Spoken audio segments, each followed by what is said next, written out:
What's up, folks? Doing another Best Ball Mania $1 million to first prize. $1,001 technically. Draft, and we got the 101, so we'll be taking Christian McCaffrey. Turn that light off again. So we do have some interesting strategy things to talk about in this video. We know that I am more of a hyper-fragile drafter as opposed to a zero RB drafter. I do not draft zero RB very much. It is a decent strategy, just not one I like to employ. Hyper-fragile is when you draft, like 4 running backs and assume that you're going to have running back health because you already need that anyway to win one of these big tournaments. If you don't have running back health, you're not going to win. So why worry about building a ton of depth when you're already assuming that running backs aren't going to be hurt? But the main focus of this article, something I'm going to talk about for a bit here, is Week 17 game stacking. So that's the week that championship week is going to happen, where the $1 million is going to be decided. I have 5 games that I have kind of pulled as the games that I want to try to game stack the most. And it's Buffalo, Atlanta, San Francisco, Houston, Kansas City, Cincinnati, Dallas, Arizona, and Detroit, Seattle. So I'm trying to get players from both teams, not necessarily the quarterbacks from both teams, but I'm just trying to get players on both sides of those matchups in case that game turns into one of those blowouts where one team scores a ton and the other team is constantly passing to try to catch up. So one unique build I think you can get by targeting these Week 17 game stacks. So if you're at pick 11 or 12, it really makes sense to go for this one because it's going to be extremely rare. People are just not going to have this game stack much. Is to take Stephon Diggs and Calvin Ridley with your 2 picks at pick 11 and 14 or 12 and 13. I just think that not very many builds will have those 2 players. So you're getting a kind of it's not unique there's going to be one, but unique as in it'll be a very, very, very low percentage compared to other builds, other game stacks. So in that draft, I'm trying to go Diggs and Ridley, then probably a running back and Pitts, and then Josh Allen and whatever the best thing available is. So that one would end up kind of zero RB-ish. So I'm interested to see what happens when we get to employ it. But we were too lucky in this draft, and we got pick 101. So I'm sure now that I really, really want to try this Buffalo-Atlanta game stack, I will not have as many opportunities to pick at the end of the draft. That's the way it goes. So we're near the front of the draft, and this is a spot where I really like to concentrate on the Seattle-Detroit game. The Buffalo-Atlanta game just doesn't work out because, Diggs and Ridley are gone before your second pick. Kansas City doesn't work out because, Hill and Kelsey are gone. The Dallas one doesn't work out very well because usually you don't want to take Lamb that high, and then Cooper and Lamb are both gone.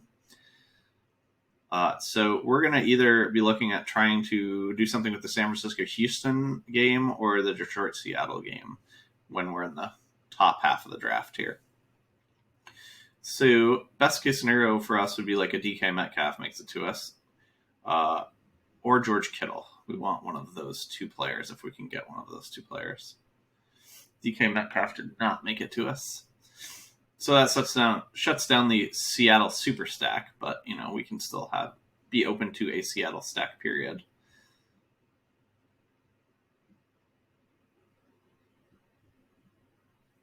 We're going to get 2 really good players here no matter what. That's Najee. So we are going to take Kittle to try to get going on the San Francisco game stack.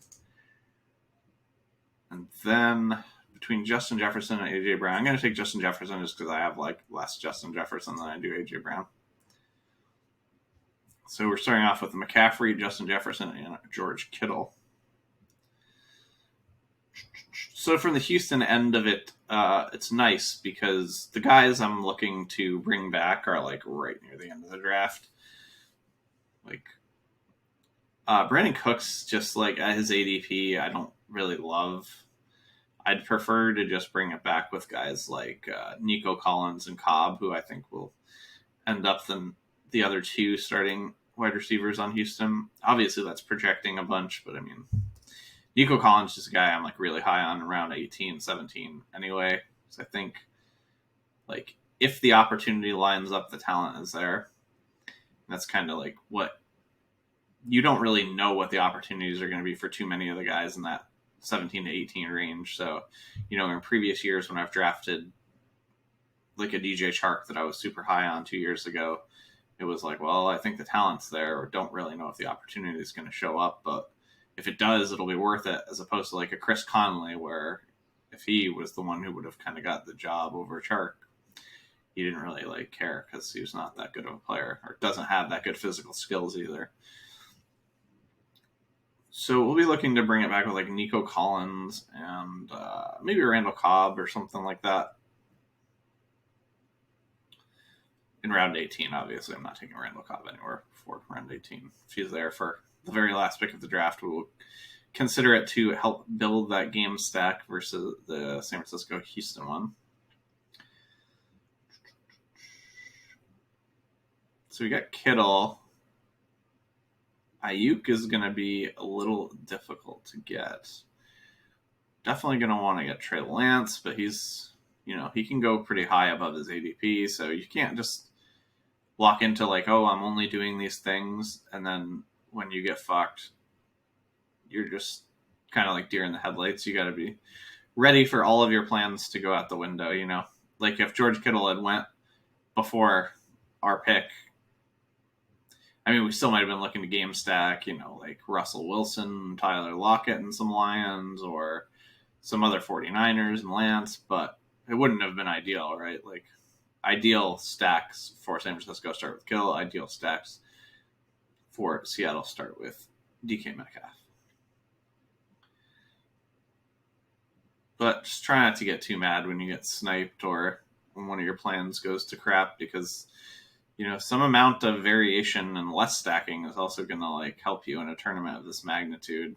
A lot of people have been talking about it. It's going to be a lot like the Millie Maker and DraftKings. So I really, I notice other people are just kind of starting to talk about it, other experts. And I know Peter Overzet and Justin Herzig did a video together, and they actually touched on it, where it's like, you don't want to be drafting 3 pass catchers for your quarterback, because you have to get through 3 playoff weeks that are like crazy, going to be crazy hard to get through. And you really got to think of those as like giant DFS contests there. You got to get through 3 of them, 3 giant DFS contests. And at the final one, you're trying to be number 1. It looks like we will have an opportunity to take a second running back with our pick here, which is nice. Not too much interest in Pitts. Jamar Chase, Thielen. Could take Thielen to set up a Minnesota stack. I have not taken a single share of Thielen, so I wouldn't hate that. Depends what running backs are on the board. I'm still pretty interested in like the top 4 guys here. Now the top 3 guys, so I would probably not be taking 2 unless 2 of the 3 make it to us. All right. We could be taking 2 of the 3. David Montgomery, I have very, very low ownership on. Josh Jacobs, I have pretty good ownership on. So that'll kind of be So I'm either taking like one of those guys in Thielen or 2 of those guys. So, okay, see, Thielen goes, that shuts off our Justin Jefferson. So we're just going to take 2 of these guys. Not be super excited about it. But like now, even though, normally hyper fragile, you're taking 3 RBs in the first 3 rounds or 3 RBs in the first 4 rounds. I think now that like guys like Josh Jacobs are leaking into the 5th round, and some Miles Sanders does sometimes, I think you can just go hyper fragile, taking RBs in rounds 3 of the first 5 rounds. Sorry about that. So we've taken 3 in the first 5 rounds, but we're still going to go hyper fragile with this build. We only need 1 more running back, and it doesn't have to be somebody like great. Doesn't mean I'm going to completely close my mind to like a Trey Sermon or somebody like that the next time we pick. One other thought there could have been to take Ayuk to go with this super game stack, because we're not going to have a chance to get Ayuk now. But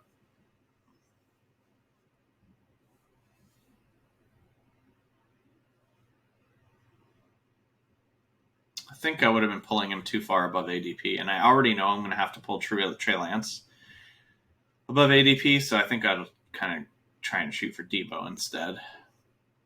So this guy Leone did a good study into stacking and when it actually hurts you, and what his model showed was if you lose 2 rounds of ADP to overdrafting for stacking, that the stacks were not performing well.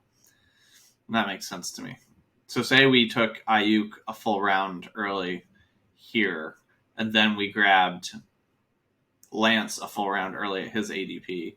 His model shows that stack would not perform very well because you're losing 2 rounds of ADP. Now, keep in mind, if you have somebody that falls and you get them at an extreme discount, you can factor that in as well. Like, I got Devontae Adams at pick like 20 or 21 a draft ago. So to me, that's like most of a round behind where his ADP should be.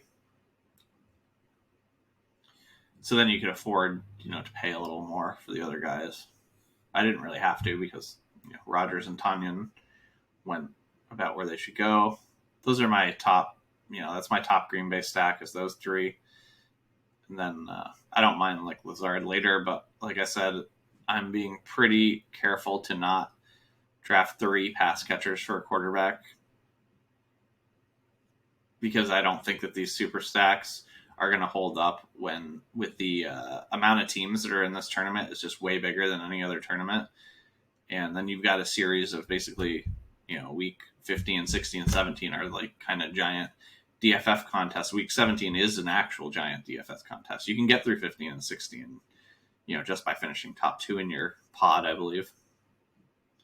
But like the teams in general are going to be harder. Like you're not going to be able to afford as much downside in those pods. So Ayuk went, that's fine. We'll attempt to get Debo. See how that works out. To get sniped on Thielen for the Minnesota stack, but we could still do something there if we want to. Not sure that we'll want to. If we took Irv Smith as our second tight end. Probably don't need to waste that much capital on tight end, but I find that the area that Irv Smith goes in, like I'm taking him anyway because I'm looking at the wide receivers and thinking like, oh, so the next 35 guys, I don't really fucking care who I have. So that's why I end up taking some Irv Smith or Gesicki as my second tight end, even when I have a strong tight end, just because I hit a wide receiver kind of like dead zone as far as tiers go. And at that point, I'd rather just take somebody that's up a tier, even if it's at a position of less need.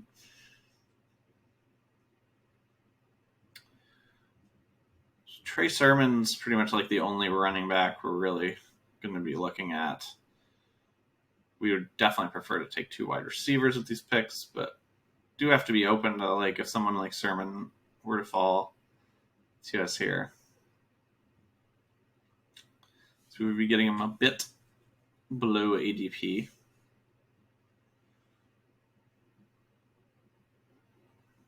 So for wide receivers, we want to grab Debo and just like one of these other dudes. Assuming Debo doesn't go before us. Judy, that was close.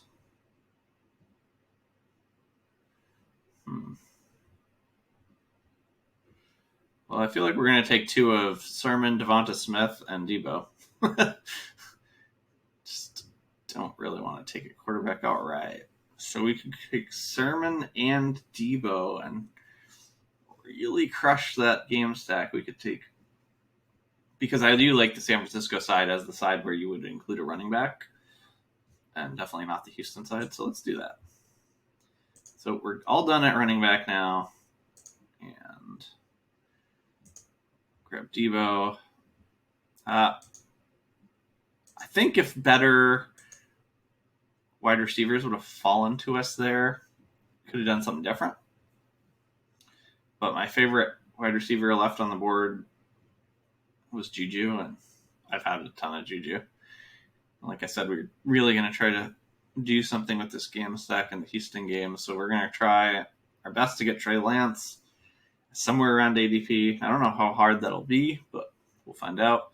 Definitely going to go through QBs with this build because for me, so this is the other topic I wanted to bring up. Had an interesting discussion with Josh Larkey, I believe is his name. So he's really high on just drafting Lance in 2 QB builds. I heard Justin Herzig talking some about this, and he doesn't like it very much. For the same reason I don't like it very much. I don't like it very much because I don't know when Trey Lance is starting. And so when I was talking to Josh, he's projecting Trey Lance to start within the first few weeks. So if you are projecting Trey Lance to start within the first few weeks, obviously then it's just fine having 2 quarterbacks to Trey Lance. Problem is, I think that you're assuming you're right a bit too much there. Like, I don't know. So, like, for me, I'm projecting him to start week 7 because that's the week after their bye week. And traditionally, teams like to do that a lot. It would make sense with him learning the playbook, watching Jimmy G play. So to me, I'm not projecting Trey Lance to start until week 7, which means I need to get these teams through pod 1 basically without Trey Lance for half of the season. So week 7 is not half the actual season, right? But your pod 1 is 14 weeks. So if you're without him for 6 weeks, you're without him for almost half the season, as far as pod 1 is concerned. So that is why I am drafting 3 QBs in all my Lance builds. I just don't want to take the chance that I don't get a Lance team through. Like, I want as many Lance teams getting through as possible. And I believe the top 2 advance in the first pod, and then the top 2, and then the top 2, and then it's free for all. So I just really want to be careful. Like, if you have Lance and only one other QB, and that other QB gets hurt, you're really deep shit. You just lose pretty much on the spot. If you have Lance and one other QB and the other QB just kind of has like a mess season, like remember Lamar last year, just to start the year, was just so like bleh. He was just kind of another guy as far as fantasy points were concerned. Wow, QBs are going like wicked fast this draft. Could consider Lance at our next pick. I'm going to have to kind of look at what his ADP is compared to where we're picking and see how far we're drafting.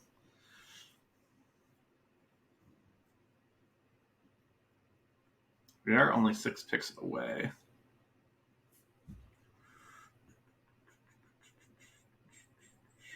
Yeah, we're going to have to take Lance if we want to get him. And we do want to get him. So right now, if everything fell perfectly, I would take Brandon Cooks and Lance. I don't mind taking Brandon Cooks when you can get him at a reasonable ADP. I think he's fallen a little bit behind where he normally goes. Yeah, round 8 is 96 players, so he has fallen a bit behind. I don't really suspect that Cooks will be there when we pick, but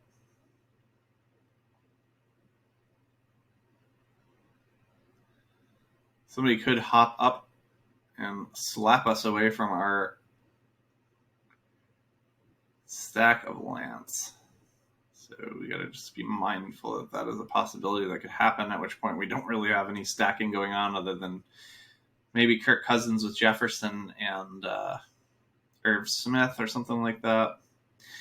That Minnesota game is versus the Packers and is not on my game stack radar. It's, I believe, a Monday night game in Green Bay. Don't mind Brandon Cooks getting taken before us, but it would be quite sad if this person takes Trey Lance. Nice. They took Higbee. So one of these picks is super easy. The other one is less easy. So we're going to pick between Waddle and Hardman for our other pick.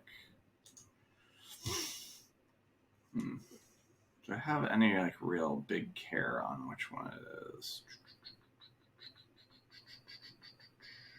I think it's generally been easier to get Hardman, although he's been creeping up a bit. I just think Waddle's like also more talented. So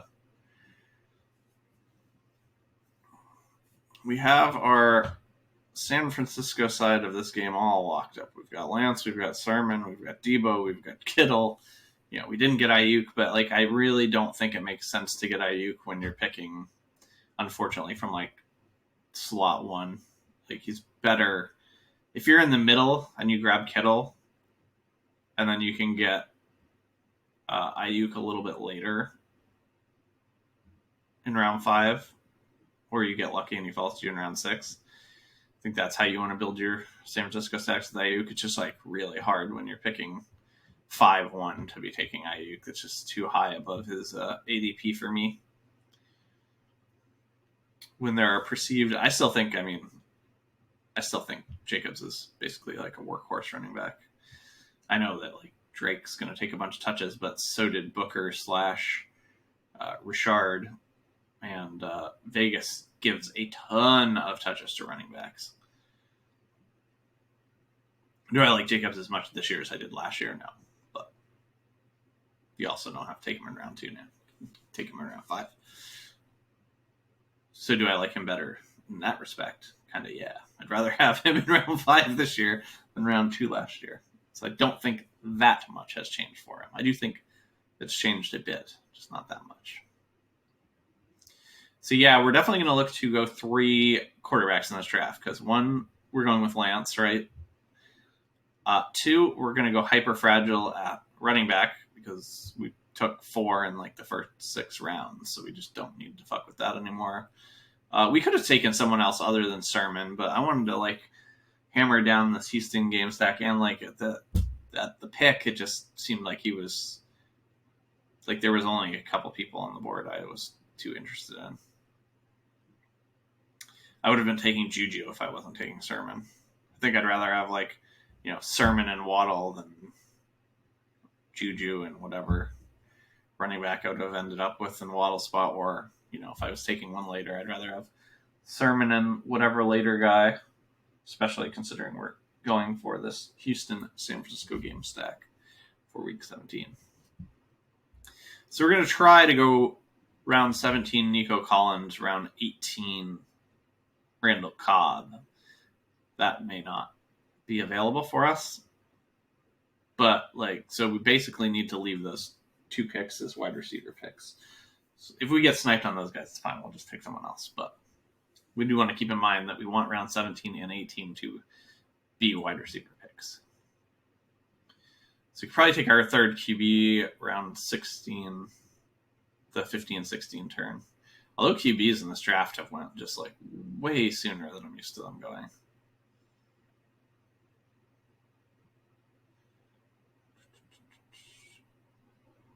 Could look to get Irv Smith and maybe grab Cousins in the next round, the next go around. Interested to see what wide receivers are there when we pick, because it looks like it's getting awfully thin.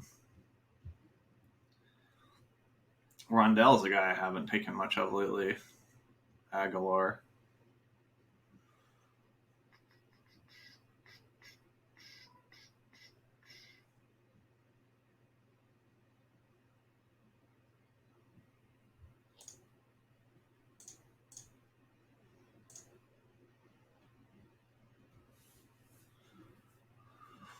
Huh.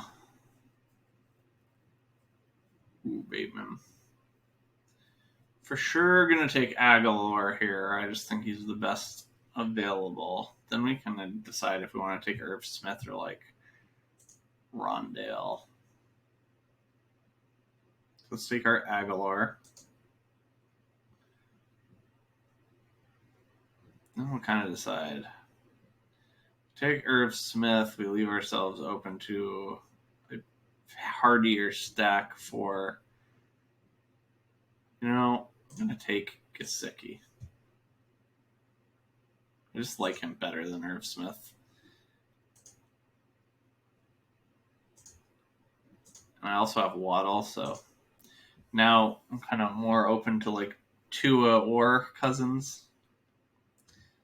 Not too sure about that pick. I think both were pretty reasonable.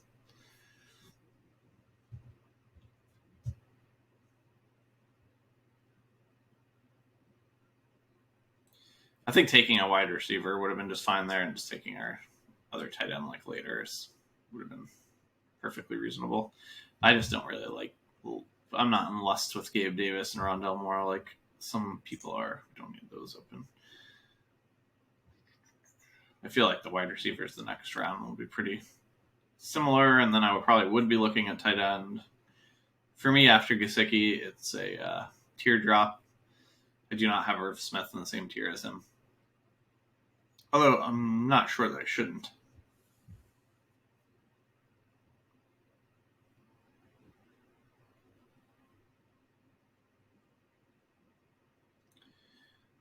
One of my favorite picks in these drafts is like getting Winston round like 16 because if he starts, which I think he's going to start for the Saints, that is just such robbery at ADP. Like he's going to be going probably in like round 11 or 12 if he's announced the starter for the Saints.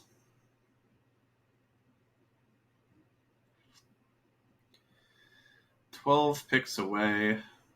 Joey Watts getting AJ Dillon at the 11-11. Love that pick. Love me some AJ Dillon. Do not love AJ Dillon on a team with Aaron Jones. Don't do this, folks.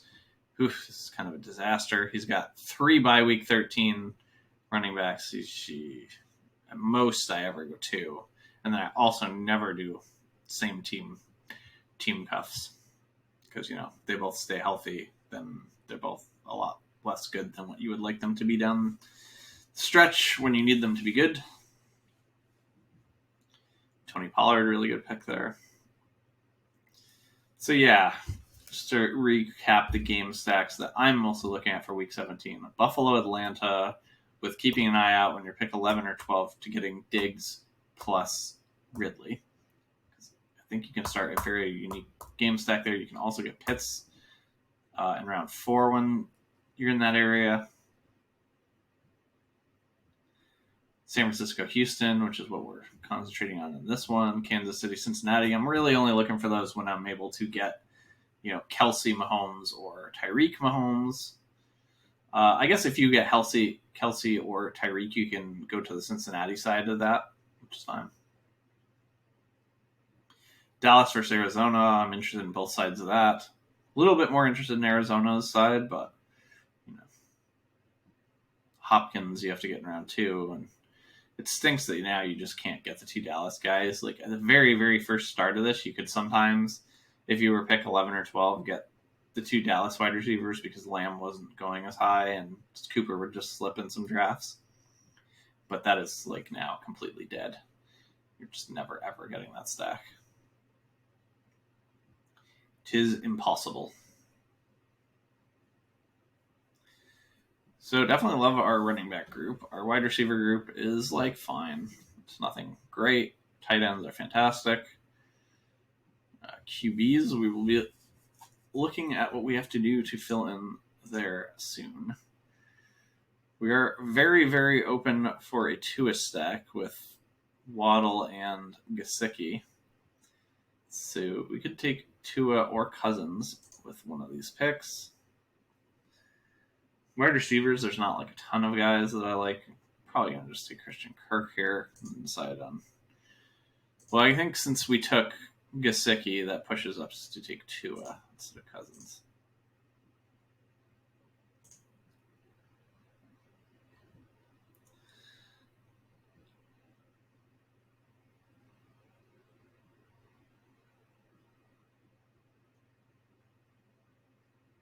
Christian Kirk's a guy I like decent amount this year.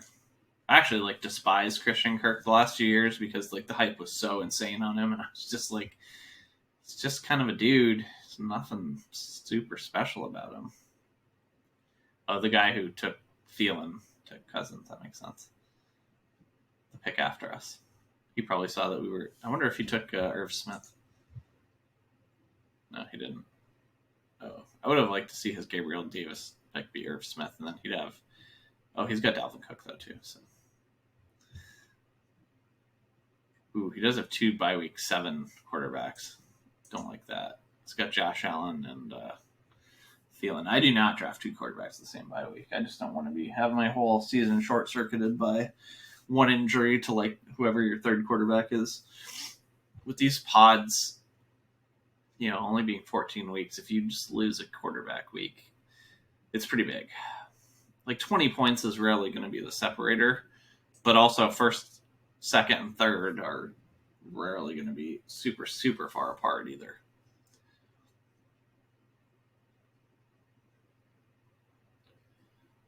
So Tua has a really rough schedule to start the year, so I'm wondering if maybe there's a quarterback that I know has an easy schedule to start the year that I could kind of snatch up as my other one. So we can't go Wentz because same bye week as Tua. We can't draft Fields on this team because we have Lance.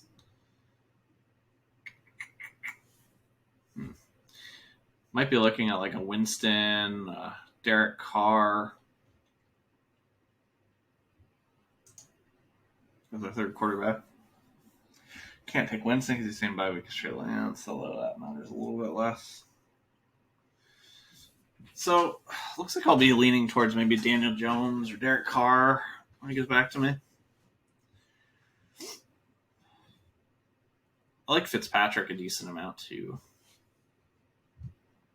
Fitzpatrick has been known to start some seasons off hot. Probably only take him if I could get De'Ami Brown. Definitely don't have to take a quarterback this round, but with the situation of Tua having kind of a shaky opening schedule and Trey Lance being possibly not starting, I am a little bit more inclined to use extra draft capital or a little earlier draft capital on a quarterback. So this is round 14, 15.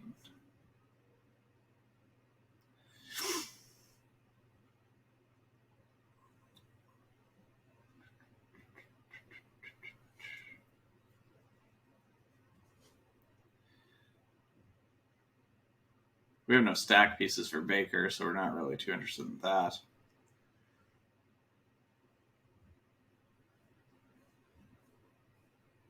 Could take Zach Wilson, Jameson Crowder, but they are the same bye week as the San Francisco guys.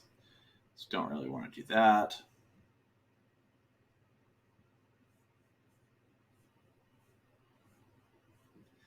It's kind of looking at Daniel Jones or Derek Carr for guys I'm interested in at quarterback. Brian Edwards off the board. That makes me a little bit less interested in Derek Carr since I really can't get any stack pieces with him. What stack pieces are there available for? Could get Tony to go with, or Slayton to go with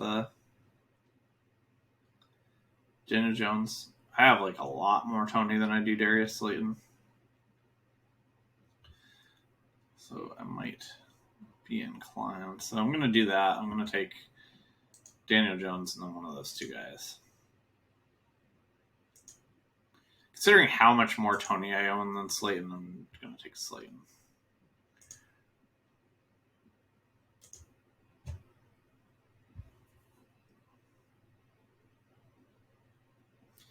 So now we are on to only taking wide receivers. Keep in mind the Houston guys have the same bye week as Slayton, so we might not want to take Tony if Tony goes back to us. We also don't really need to take all 3 Houston guys. We could just take one Houston guy, which we may not be given a choice anyway, because Nico Collins can kind of go higher in some drafts if there's a person like me that really likes him.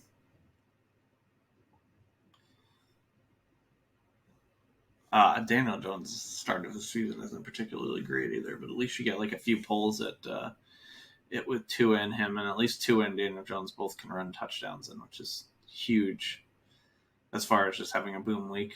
Getting a rushing touchdown from your quarterback, always big thing. Helping you 2 boom weeks.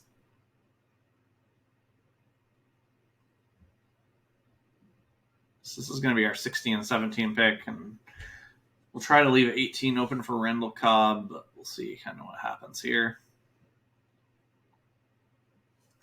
I do think Tony's still on the board. So I think if Tony were to make it all the way back to us, that we would forego trying to go 2 Houston guys and just go to 1 and take the Tony, Slayton, and Daniel Jones stack. We heavily have the San Francisco side of that game locked down. I would have taken Brandon Cooks if he had fallen to us in that 1 round there, but we were not that lucky. It's pretty crazy how easy it is to stack Daniel Jones in these. He's so cheap, and then Ingram's fairly cheap, Slayton's cheap, Sterling Shepard's about priced correctly, Tony's cheap, and even Galladay, if you really want him, isn't that incredibly difficult to get. He's priced about appropriately, so you don't really feel like you're ever having to spend a bunch. Carr at the 16-6, I like that pick quite a bit. Big fan of Derek Carr as far as best ball goes. It's really nice that when you get your Waller shares, it's so easy to get him. So we're looking at Tony, Nico Collins, Lazard, Hamler, Eskridge. I don't really like Zacchaeus very much, though I do see people taking him. I have him on some dynasty rosters, so.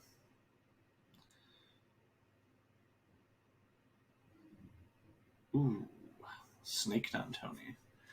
So we're definitely going to take Nico Collins as one of our 2 picks here. So Mims upside at this point really high. My ownership on him also way too high. I think I'm just going to take a Lazard share here. He's somebody I don't have that much of. He could still end up the 2 in Green Bay if he could stay healthy.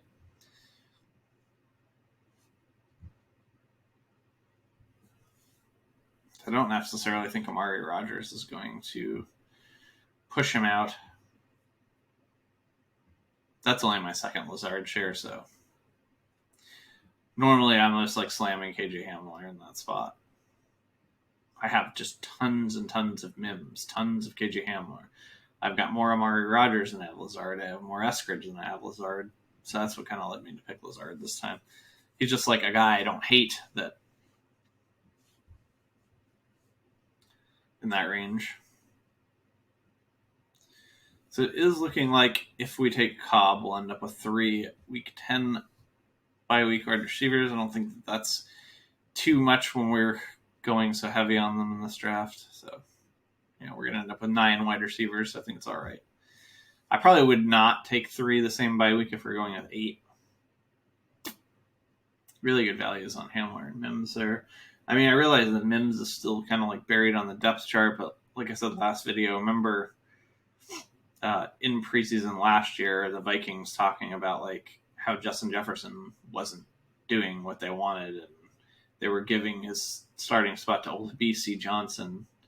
And turns out Justin Jefferson was pretty good. Not saying that'll happen with Mims. I'm not saying Mims is the same level of talent as Justin Jefferson. I'm just saying be a little careful with this OTAs and beginning of training camp type information. If you think a guy is as talented as we think Mims is, then you should still take your shots on him. Because there's injuries, there's coaches trying to fuck with somebody to get them to play better, so they say these things and push them down the depth chart early in the off season because they want them to try harder or motivate them, things like that. So I am not directly connecting or comparing Mims to Justin Jefferson. I'm just saying coaches do weird shit, say weird shit. And Jefferson did start as not a starter, so still draft Mims. That was the point of that. My problem is just I have very, very, very, very high ownership on him, so I think I took Mims last draft, so I got to kind of fade for a bit again. Because I was admittedly way too hype on him to start.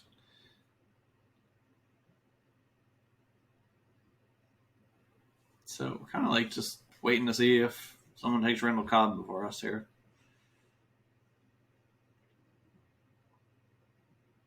Is he like even still on the board? Probably just like such a low ADP doesn't even show up.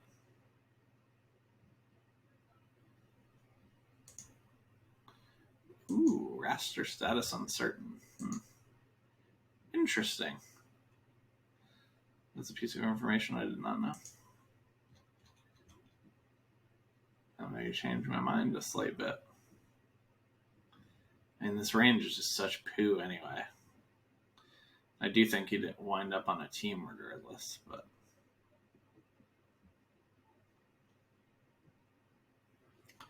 take Josh Gordon with our last pick. Be that guy. Not going to do that.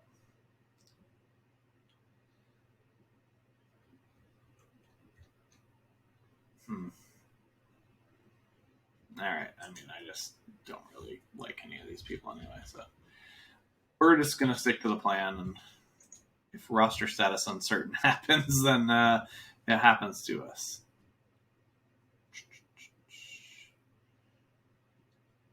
So let's go back and review that team real quick.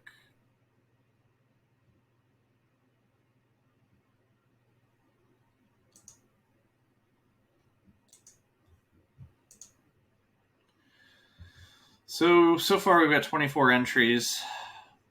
This team we got Lance, Tua, Daniel Jones, Christian McCaffrey, David Montgomery, Josh Jacobs, and Trey Sermon. Justin Jefferson, Debo, Jalen Waddle, Nelson Aguilar, Christian Kirk, Slayton, Nico Collins, Alan Lazard, and Randall Cobb. And Kittle Gesicki. Those are tight ends. All right, thanks for watching, boys, and enjoy your draft.